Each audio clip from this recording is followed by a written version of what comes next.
What is in the bag? Tell me right now. Sir, there is no need for that. It is just my laptop and some papers. Sir, 5 seconds. Grab your things and walk out. Or you're leaving in cuffs.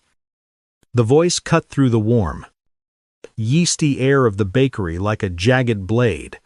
Too loud, too sharp, too aggressive for a quiet Tuesday morning.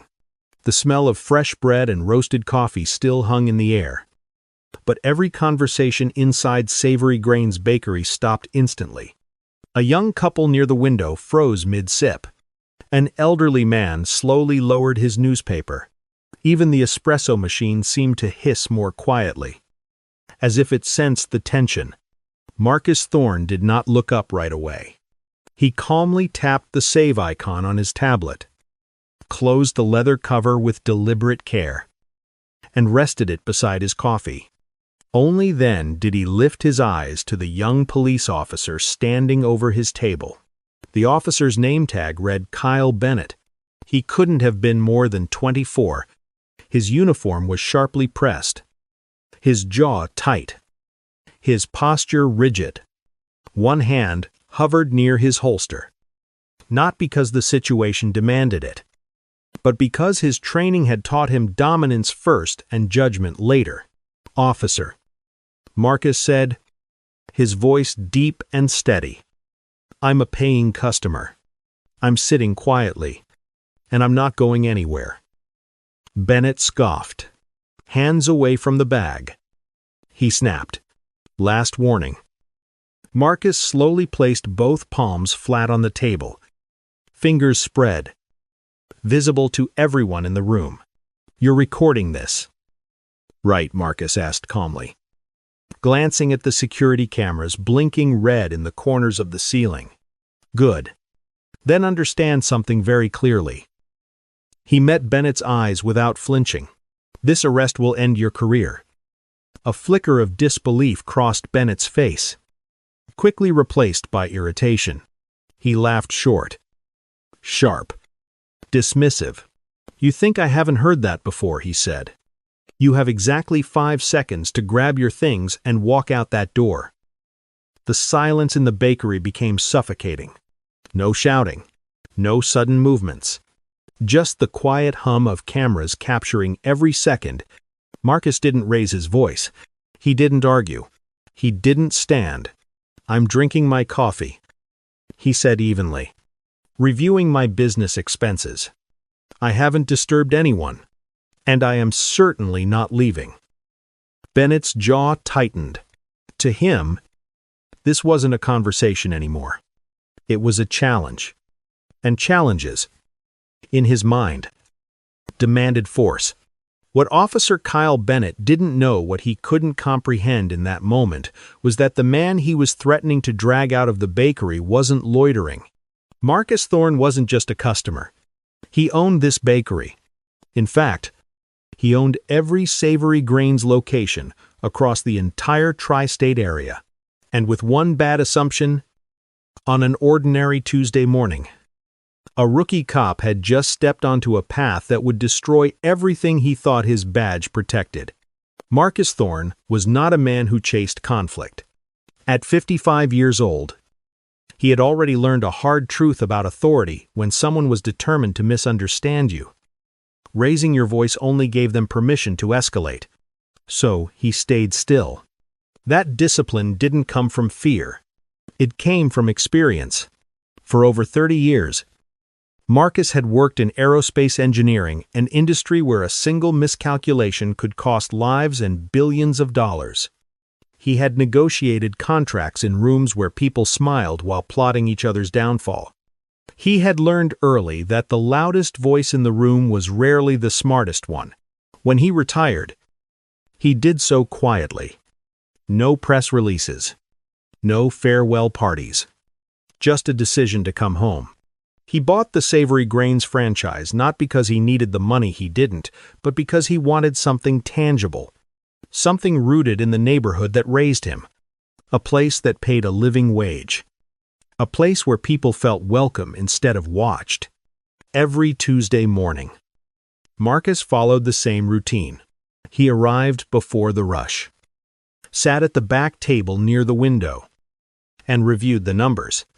Inventory, payroll, vendor contracts. He liked seeing the business work from the inside, not from an office miles away. To anyone walking in off the street, he looked like just another customer, a black man in a tailored suit, coffee in hand, tablet on the table. But to the people who actually lived in the neighborhood, Marcus Thorne was anything but anonymous. He sponsored the local Little League team.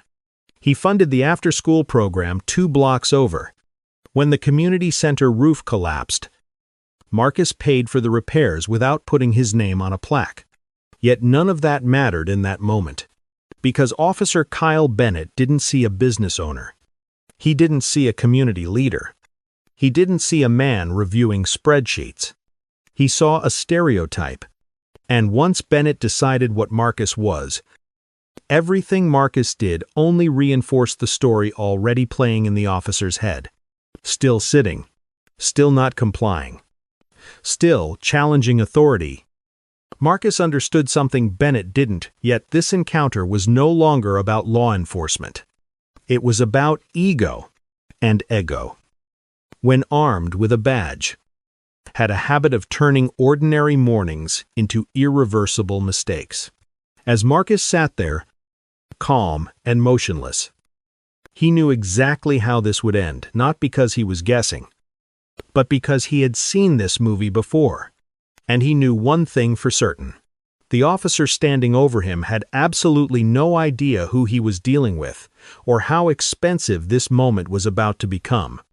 Officer Kyle Bennett had been wearing his badge for exactly 6 months.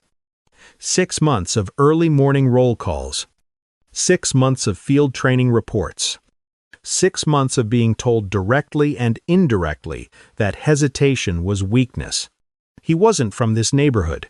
Bennett had transferred in from a rural county nearly 2 hours north, a place where most calls were noise complaints and traffic stops, not crowded sidewalks and diverse storefronts. He arrived in the city with something to prove, eager to show he belonged in a real police district. His training officer had been clear. Be proactive. He'd said, don't wait for trouble. Find it. That mindset followed Bennett on patrol that morning as he cruised slowly through the commercial strip. He wasn't responding to a call. There was no complaint from the bakery. No report of theft. No request for police presence. But Bennett was hunting for stats. When his eyes landed on savory grains, something caught his attention. Through the glass, he saw a black man sitting alone near the back, facing the register. The man had been there for a while. Bennett slowed the cruiser, rolling past once, then again. To an experienced officer, it would have looked like nothing. To Bennett, it felt suspicious. A guy sitting too long, watching the counter, not interacting with staff. In his mind, ownership didn't even register as a possibility. Instead, his assumptions filled in the blanks. Maybe he was casing the place. Maybe he was waiting to distract staff. Maybe he was one of the riffraff his training officer warned him about. Bennett parked illegally in the red zone, blocking the handicap ramp, a violation he didn't even notice.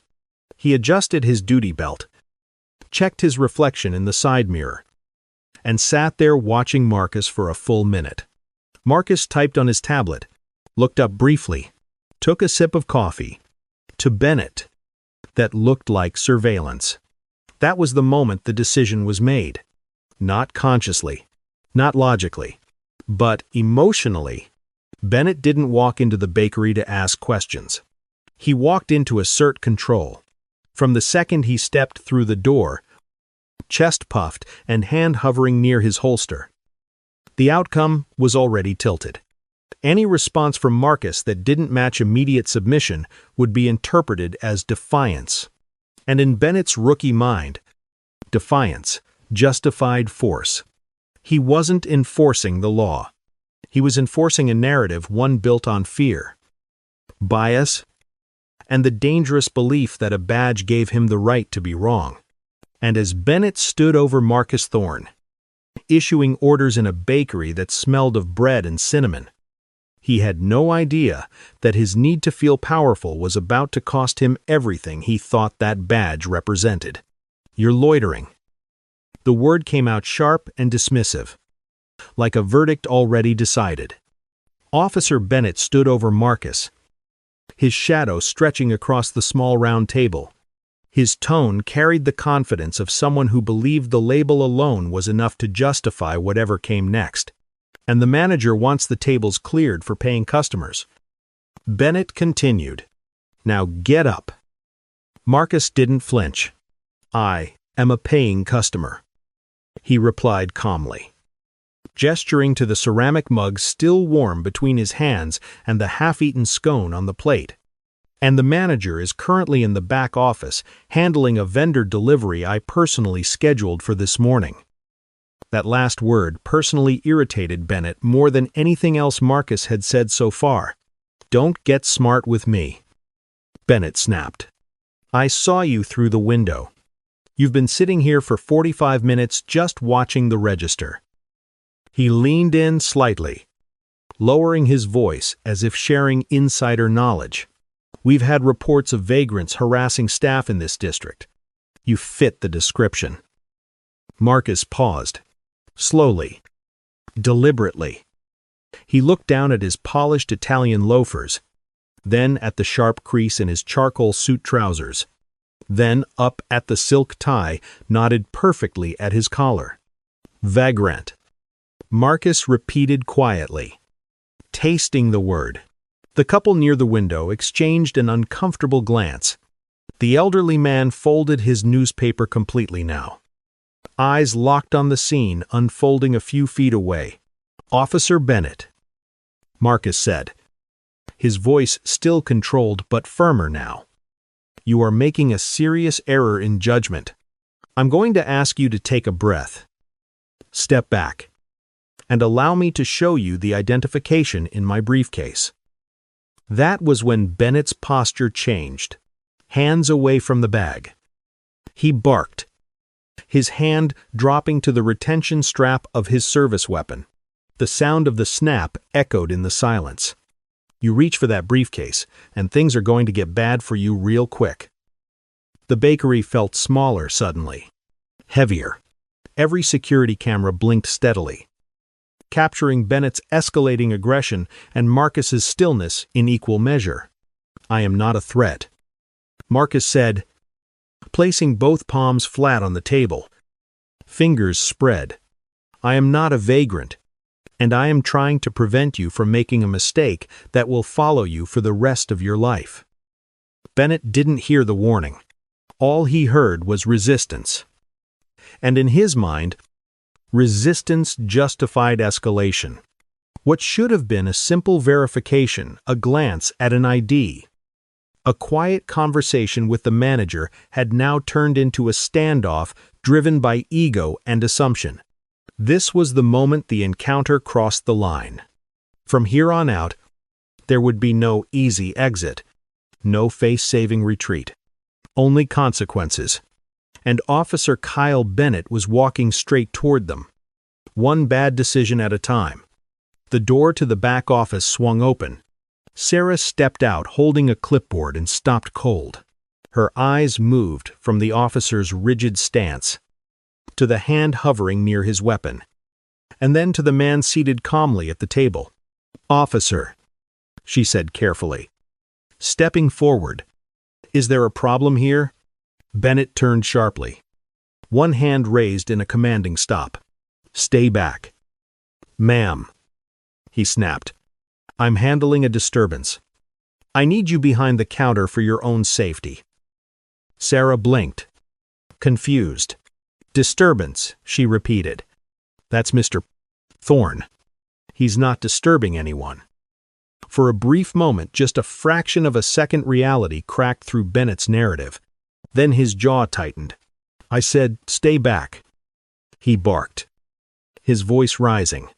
"Do not interfere with a police investigation, or I'll cite you for obstruction." The word obstruction hung in the air like a threat. Marcus's voice cut through it. Calm but unmistakably firm. "That is my employee," he said. "You will not speak to her that way." The room froze. This wasn't how the script was supposed to go. In Bennett's mind, suspects didn't give instructions. They didn't have employees. They didn't speak with quiet authority. "Sarah?" Marcus continued without raising his voice. "Please return to the office and call my attorney. His number is on the emergency contact list." Bennett's face flushed red. "He's not calling anyone." Bennett snapped. "Sit down and keep quiet." Marcus didn't move. "I am trying to tell you," he said slowly, deliberately, projecting for the cameras and the witnesses, "that my identification, my business license, and the deed to this property are in my briefcase. If you simply allow me to open it, you will see that I am the owner of this franchise." Bennett shook his head. "I don't care what you say you have," he replied, reaching for his handcuffs. "You had your chance to leave." In that moment, it became painfully clear. This was no longer about law enforcement. It wasn't about safety. It wasn't even about suspicion. It was about control. Bennett had issued a command in front of an audience, and in his immature understanding of authority, backing down now would make him look weak. So, instead of listening to the truth spoken calmly, offered plainly, he chose force. "You're going to jail." Bennett said, "You can explain all this to a judge." Marcus met his eyes, unblinking. "You are about to make the most expensive mistake of your life," he said quietly. Bennett didn't hear the warning. Or worse, he heard it and ignored it. And with witnesses watching, cameras rolling, and the truth standing right in front of him, Officer Kyle Bennett reached for the cuffs. Officer Bennett didn't hesitate. The metal handcuffs came off his belt with a sharp, practiced motion. The sound alone enough to make the room feel colder. Marcus did not resist. He didn't pull away. He didn't raise his voice. He didn't argue. He stood slowly, with the composure of a man who understood exactly what was happening and why fighting it would only give Bennett what he wanted. "You're making a mistake that will cost this city dearly," Marcus said quietly, his voice steady as Bennett twisted his left arm behind his back. "Save it." Bennett muttered, "You should have left when I gave you the chance." The first cuff snapped shut. Click. The sound echoed unnaturally loud in the small bakery, cutting through the silence like a gavel striking wood. Bennett yanked Marcus's other arm back. Click. The cuffs tightened, cold metal biting into Marcus's wrists. Sarah gasped. "You're hurting him," she cried, holding up her phone, her hand shaking as she recorded. "That's the owner. You're arresting the owner." Bennett didn't turn around. "One more word and you're joining him." He snapped over his shoulder. Marcus spoke clearly, projecting his voice for the cameras and every witness in the room. "I am compliant. Officer, I am offering no resistance. I have informed you of my identity and my status as the property owner. You are arresting me without probable cause." Bennett ignored him. "You're under arrest for trespassing, disorderly conduct, and resisting an officer," he recited, stacking charges like bricks in a wall he hoped would hold. They wouldn't. But at that moment, Bennett didn't care about truth. He cared about saving face. He gripped Marcus's arm and pushed him toward the door. "Let's go." Marcus walked with his head high. As they passed the counter, Marcus met Sarah's eyes. "Call my attorney," he said calmly. "Then call Councilman Reynolds. Tell them exactly what happened." Bennett paused for half a second at the mention of the councilman's name. just long enough for doubt to flicker. Then, he shoved Marcus through the glass door. Outside, the morning sun was blinding. Pedestrians stopped. Phones came out. A familiar image formed, one that didn't need explanation. A black man in handcuffs, being led away by police. To the casual observer, it looked like justice in action. But Marcus knew better. He knew the story being written wasn't the one Bennett thought he was controlling. Because every second of this arrest was being recorded. And once an image like this exists, it can never be erased, only explained. And Officer Kyle Bennett had just created an image that would follow him for the rest of his life.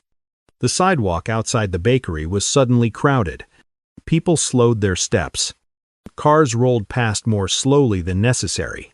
Phones were already raised. Lenses pointed toward the familiar, unsettling scene unfolding in broad daylight.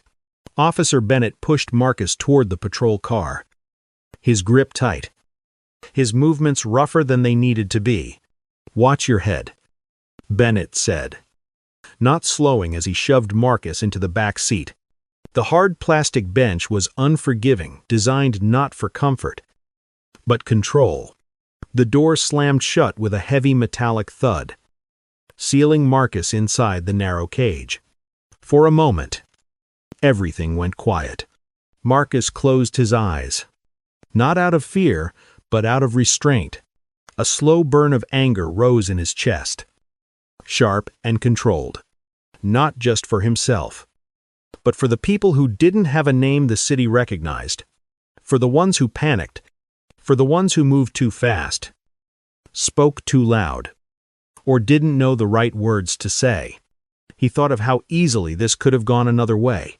One wrong movement, one raised voice, one moment of visible frustration, and the outcome could have been far worse. Outside the car, Bennett was riding an adrenaline high. He checked his reflection in the side mirror, straightened his uniform, and took a deep breath like an athlete after a hard play. To him, this felt like a win. Another suspect handled. Another show of authority. He had no idea he had just made the worst mistake of his life. As Bennett slid into the driver's seat, the radio crackled to life. The patrol car pulled away from the curb, leaving behind the bakery, the witnesses, and the blinking red eyes of security cameras. The drive to the precinct was only 15 minutes. Bennett didn't say a word. He was already writing the report in his head. Refused to comply. Belligerent. Suspicious behavior. Officer feared for safety.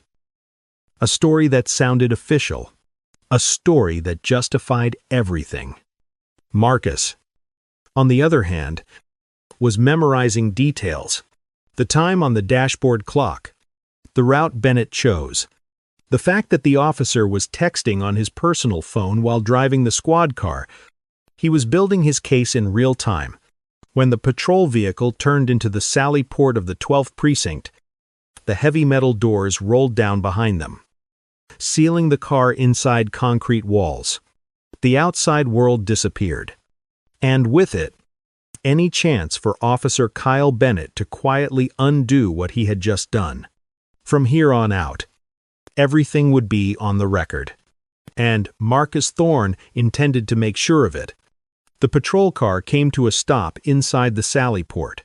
The engine cut off. The radio went silent. Officer Bennett stepped out first, opening the back door with the same urgency he'd carried since walking into the bakery. "Let's go," he said, gripping Marcus's arm again as he pulled him out of the car. They walked through the double doors into the booking area of the 12th precinct, a wide, concrete room filled with ringing phones, clacking keyboards, and officers moving through their routines like clockwork. At the main desk sat Sergeant Thomas Miller, 25 years on the job, gray hair at the temples, the kind of man who had seen enough to recognize trouble before it announced itself. Bennett marched Marcus up to the counter and dropped his wallet and keys down with a loud clatter. "Criminal trespass. Disorderly conduct. Resisting. Bennett announced confidently. Found him loitering in a bakery on 4th. Wouldn't leave when ordered. Sergeant Miller looked up from his screen. First at Bennett, then at the man standing in handcuffs. Something in his expression changed. His eyes narrowed slightly, as if trying to align an image that didn't quite make sense. Then he stood, slowly.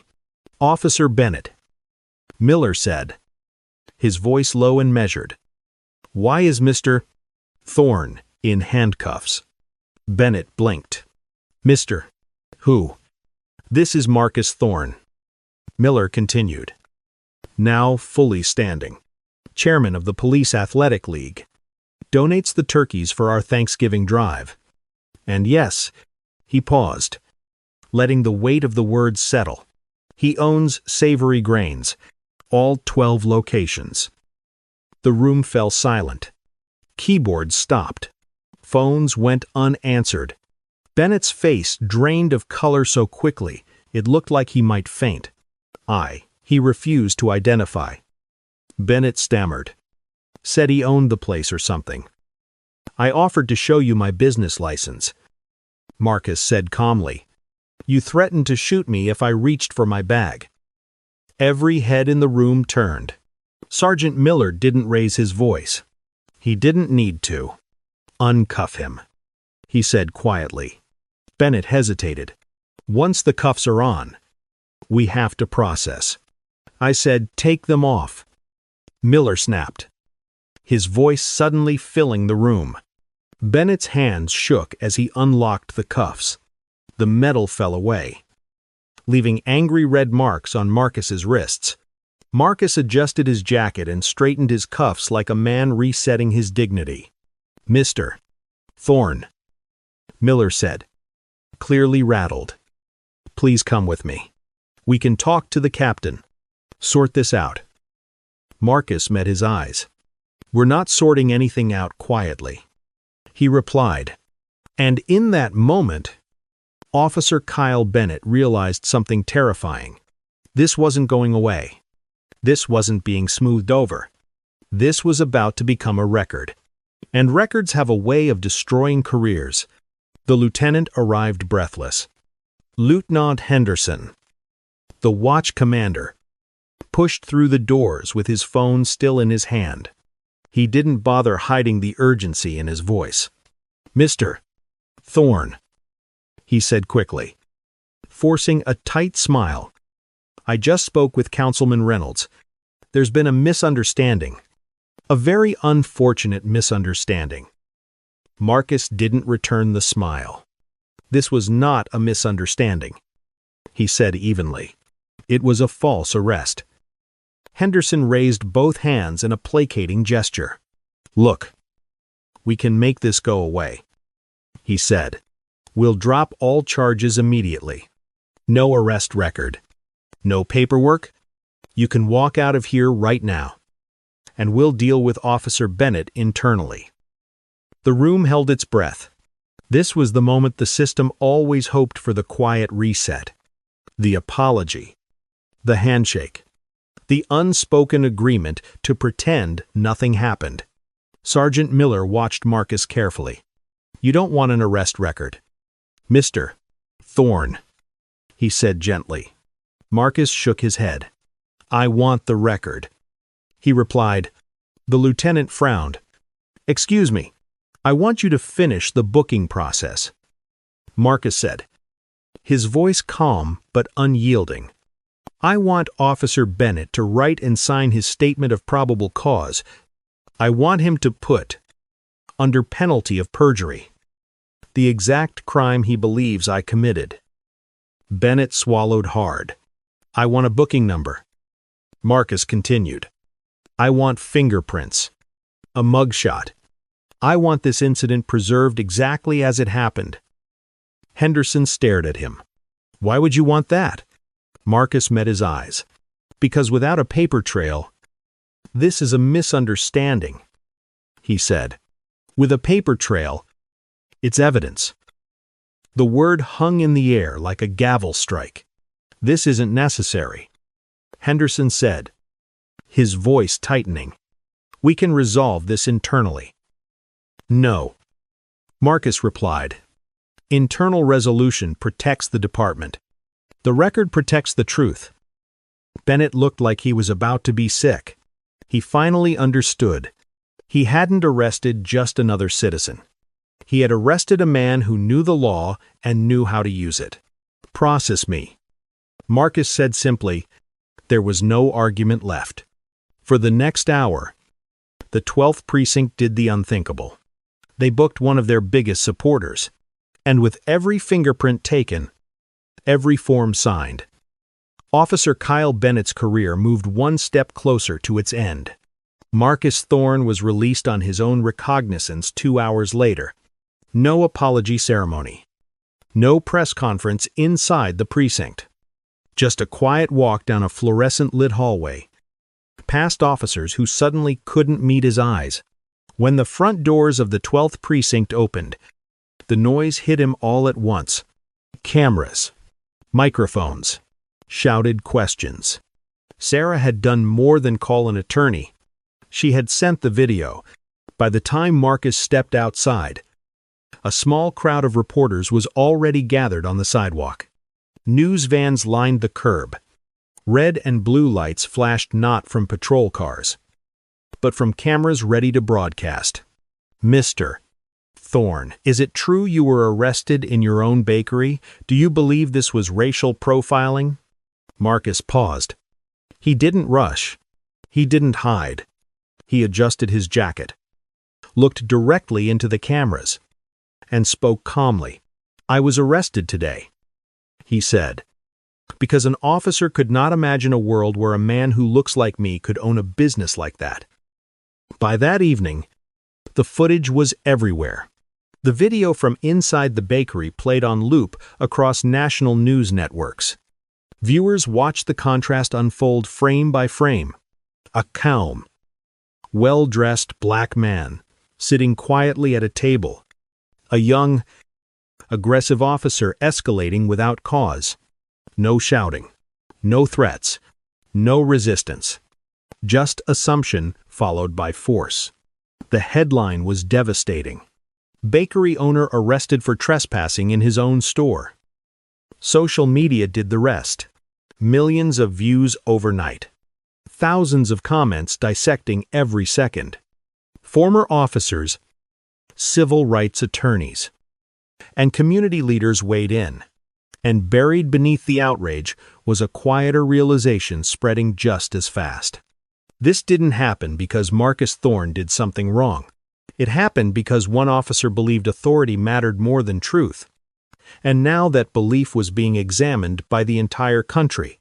Behind closed doors at the precinct, phones rang nonstop. City officials demanded explanations. Union reps scrambled. Internal Affairs opened a formal investigation. Officer Kyle Bennett sat alone at his desk, staring at a screen filled with headlines bearing his name. For the first time since that Tuesday morning, the adrenaline was gone. All that remained was the sinking realization that the story was no longer his to control. And it was only just beginning. The investigation moved fast. Too fast for comfort. By the end of the week, Internal Affairs had pulled every piece of footage connected to the incident. The bakery's security cameras, Sarah's phone video, the bystanders' recordings from the sidewalk, even the body cam Bennett had forgotten to turn on except for the audio that captured his voice. There was nowhere left to hide. Frame by frame, investigators watched the truth dismantle Bennett's version of events. He had claimed Marcus was belligerent. The video showed Marcus speaking calmly, hands visible. He had claimed he feared for his safety. The footage showed Marcus seated, unmoving. He had claimed Marcus refused to identify himself. The audio recorded Marcus offering to show his business license before being threatened for reaching toward his briefcase. That last detail sealed it. Investigators labeled it willful disregard of exculpatory evidence, a serious violation that went far beyond poor judgment. By the second week, The Department of Justice took notice. Federal investigators requested stop data from the 12th Precinct. What they found confirmed what civil rights advocates had long suspected. Officer Bennett wasn't an anomaly. He was a symptom. A pattern emerged: aggressive stops, vague justifications, disproportionate targeting, and a training culture that rewarded numbers over judgment. Behind closed doors, Bennett's union representative didn't sugarcoat it. "You arrested the wrong man," he told him flatly. "You ignored proof. You lied in your report. And now the whole country is watching. There's nothing I can do." Kyle Bennett was placed on unpaid administrative leave. 6 weeks later, it was over.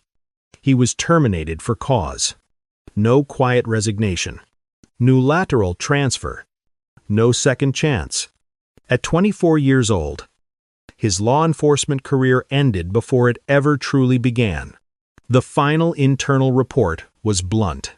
Officer Bennett demonstrated a pattern of escalation, disregard for constitutional protections, and failure to exercise reasonable judgment. In plain language, it meant this: the badge had not made him powerful. It had exposed him. And the system, for once, could not protect its own. The city didn't wait for a trial. They knew they couldn't afford one. The evidence was airtight. The video was undeniable. And the public pressure was relentless. 3 months after the arrest, the city agreed to settle. $1.2 million. No admission of wrongdoing. No press conference from City Hall. Just a quiet announcement buried in legal language. But Marcus Thorne didn't celebrate. He didn't buy a new car. He didn't move to a bigger house. He didn't disappear into comfort. Instead, on a cool Saturday morning, Marcus stood outside the Savory Grains Bakery, the same one where it all began, and handed the settlement check to a newly formed nonprofit, the Thorne Legal Defense Fund. "This money," Marcus said during his final interview, "is for the people who get stopped and don't own the franchise. It's for the kid walking home who panics, for the man who doesn't know the law, for the woman who doesn't have a lawyer on speed dial. I didn't win because I was innocent." Marcus continued, "I won because I was powerful. And that's the problem. The bakery is still there, busier than ever. People come for the coffee. They come to support the business. And some come because they remember the story. Inside the 12th Precinct, there's a new, unofficial photo taped to the briefing room wall. It's a still frame from the bakery's security camera. Officer Bennett standing over Marcus. Marcus seated calmly, hands on the table. Underneath it, someone has written in marker. Assumption is the mother of all screw-ups. Check the ID. No one ever signed it. Marcus still comes in on Tuesday mornings. Same table, same coffee, same sunlight through the window. But now, when officers walk past on patrol, they don't stop. They wave. They know who he is. But the real question this story leaves behind isn't about Marcus Thorne. It's about everyone else. What happens to the people who don't have money, who don't have connections, who don't get believed? Accountability shouldn't depend on power. It should be the standard. So let me ask you, if you were in Marcus's shoes, would you have walked away quietly when they offered to make it go away? Or would you have demanded the booking, just to make sure the truth stayed on the record? Let me know in the comments. And if you believe dignity should never be negotiable, like this video, share it, and subscribe. Because stories like this only matter if we keep telling them.